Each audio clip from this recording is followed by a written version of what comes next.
গন্ধরাজ chicken. প্রথমে চিকেনটা ধুয়ে জল ঝরিয়ে নিচ্ছে। এরপরে এইতে 2 চামচ টক দই, 1 চামচ আদা বাটা, রসুন বাটা, 1 চামচ গোলমরিচ গুঁড়ো, 1 চামচ লবণ, আধা গন্ধরাজ লেবুর রস ও গ্রেট করে রাখা গন্ধরাজ লেবুর খোসা দিয়ে ভালো করে মিশিয়ে নিয়ে 10-15 মিনিট জন্য ঢেকে রেখেছে। কয়েকটা পেঁয়াজ মিক্সিতে বেটে নিয়েছে।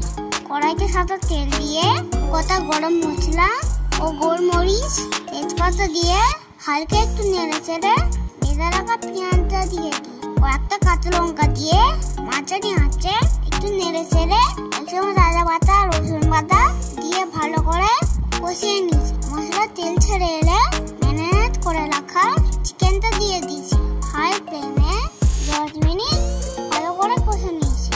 এরপর পরিমাণ মতো গরম জল দিয়ে মাঝারি আঁচে ঢাকনা দিয়ে ভালোভাবে সেদ্ধ করে নিয়েছি। ঢাকনা খুলে মাখো হয়ে এলে কয়েকটা গন্ধরাজ লেবুর পাতা, আধা গন্ধরাজ লেবুর রস ভালো করে মিশিয়ে নিয়ে সব করে কোনো জন্য ঢেকে রেখেছি। হয়ে গেছে গন্ধরাজ চিকেন। ভিডিওটা যদি ভালো লাগে প্লিজ একটা লাইক